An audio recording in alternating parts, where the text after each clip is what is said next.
Hey everyone, welcome to 10 Bestest. I'm Brian Hart. I'm Karen McFarland-Holman. This is a show where we sift through the noise so you don't have to. And today I'm going to talk about my favorite TikToker of the moment. And I'm going to be talking about the best movie of the year, basically. So let's get to it.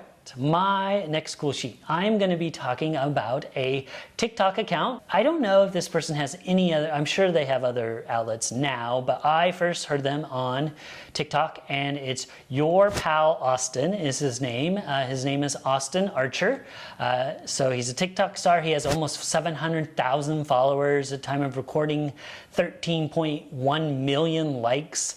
So he kind of has this Bo Burnham vibe, which is a former cool sheet. I talked about episode 199 about his movie Inside. So he does these things. He kind of trolls. He talks about social issues, and he makes them into songs. So I will say that, 60 to 70% of the United States is really going to like him. And then there's going to be another percentage that might not like him as well, because he kind of leans on a certain left or right spectrum.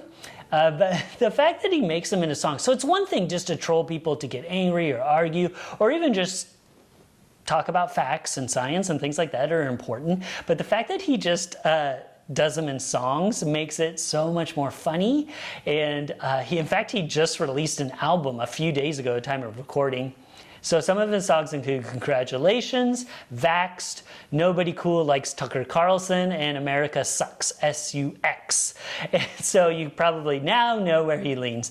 But I love his 70s vibe, his clothes. He wears these brown leather jackets, kind of old school, and he has the most epic mustache.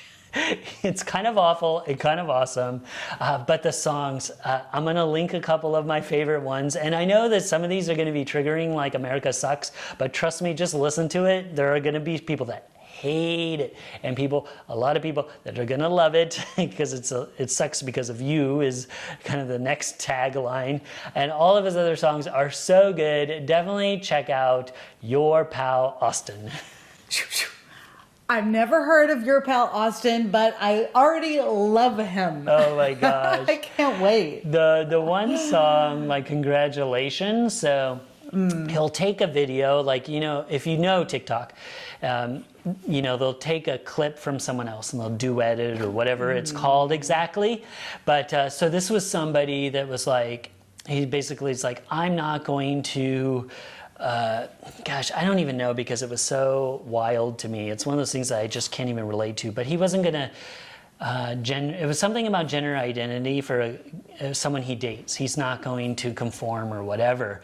And the guy was just like, congratulations, you're the biggest idiot in the world, because if it's a her, that's gender identity, But he just made this song. He's just like, congratulations, you're the biggest idiot on the internet. And that's pretty hard to do, because there's a lot of idiots on the internet, but you're number one somehow. And of course, he does it a million times better than me, because he's got the mustache and he's got the 70s clothes and he's got an actual song and a voice and all this stuff. It's kind of auto-tuned, but that's why it's also magnificent. When you're going to troll, you need an auto-tune it. Oh, man. It's just everything about it is so hilarious. I love that he's just trolling these people with songs. And he kind of like, he'll just watch it, so you get his reaction, and he's like, okay, I gotta do it again. And he'll like take off his glasses and like stand up, and he's got these like really obnoxious like flashing colored lights, and just starts doing this little congratulations. I don't know. I can't do it justice. You just gotta check it out. Yes, I will definitely. You'll love TikTok, it. and I TikTok has grown on me. Yeah, I think partially because I got on it and now I'm posting, so that helps a little bit. But. Yeah. And I haven't gotten sucked into not too deep, not like Brian Hart deep. Yeah. That'd be hard to do. Yeah.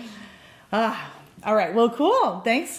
Maybe I will follow one more person. Hey, maybe. I follow. At least check out. I follow 40 people right now. Wow. So maybe there'll be 41. I wonder how many I follow. It would be funny if you actually followed more people than I did. Yeah, we'll see. Yeah. After the show, we'll see. Put in the comments, who do you think has more people following, or not following, because I have no people following me, but how many do you follow? That's what I want to know. Guess how many followers I hit yesterday? How many? 10,000. Whoa! Yep. I think I have 10. Woohoo! So we know who won that battle.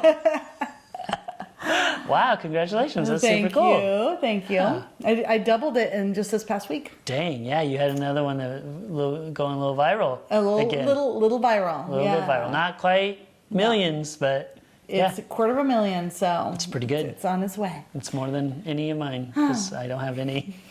So I got 0. Oh yeah, well, zero TikToks. I'm You get perfect. 0. Yeah. So Yeah. yes, exactly. You're batting. I don't even know how to talk about baseball, Yeah. so I won't even say that. All right, but I'm going to move on to my next cool sheet. This is a movie. This is the movie that I just saw. It's the first movie I saw in the theaters in about 18 months. Summer of Soul. It has also an alternative name, or When the Revolution Could Not Be Televised. Did you know that during the same summer of Woodstock in 1969, another huge festival was going on that was just as culturally important? I didn't. So unless you've seen the movie Summer of Soul, you might not. And this documentary was just recently created using the footage straight from the Harlem Cultural Festival. It was captured in high quality audio, high quality video, but it was never released for 50 years. This festival ran for several weeks throughout the summer of 1969 in Harlem, and it featured iconic black artists of that era, such as Gladys Knight and the Pips, Stevie Wonder, Nina Simone, Sly and the Family Stone, The Fifth Dimension, B.B. King, the list goes on. So here's the question. Why did this festival go completely unnoticed and ignored for 50 years? It wasn't for lack of trying. The producers tried to market it, but Woodstock was so popular that no one took notice of it. They even tried calling it the Black Woodstock, but that didn't work either. Finally, now, the footage was used in this beautiful film that not only highlighted the incredible music that emerged that summer in a park in Harlem, but everything that it symbolized in its place in history. Along with the music, it weaves in history, parallel events, political issues, cultural highlights, and issues of race that are just as relevant today as they were then. It also reminds us of the diversity of Harlem. There are many vignettes that are also educational for many of us, such as the origin of the word black being used instead of Negro, when that started, how it started, when it appeared in newspapers.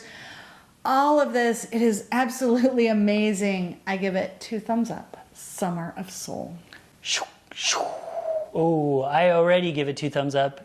I want to see this so bad. I think it was an audience and juror winner at Sundance on the kind of online version of Sundance this year. You have to. The director, do you remember who it is? It's a famous musician as well. Famous musician, blanking on the name. I'll put it on percussionist. YouTube. You'll see the name popping up right here, right now, but I can't think of it. Darn it. Sorry about that. I know. Good sir, thank goodness that this movie has been made. It's such perfect timing. I'm glad you got to see it. I'm so jealous. That was the one. Whoa, what a good one to see. It was. No, it was in a small theater and not very many people were in there. It was me and my kids and there were maybe like 2 other people, which was great from a COVID standpoint, but you didn't get the, that shared experience kind of magic because this one would be really fun to see with a full theater of super excited people. And if people knew, so I saw Gladys Knight and the Pips up there and I just remember her and them when they were older and when they had already made it, were super hugely famous, older. And there she was like so young and it was amazing. And Stevie Wonder was only 19. Wow. And I can't wait. You got to see it. You got to see it. So it's in theaters. I wonder, is it streaming? Because some of them are hybrid, right? I wonder if it's streaming now too, but we'll check it out. I'll check out the show notes. If not, I'm going to get out in the theater and see it. Yes, So good. Oh my gosh, thank you so much. My pleasure, extra pleasure. It's so good. Great. Can you tell? Yes. All right, thanks again for tuning in, everyone. I'm Brian Hart. I'm Karen McFarland-Holman. Tune in tomorrow for 2 more cool sheets. That's right, and don't forget to like and subscribe. It really helps us out. And don't forget to stay curious.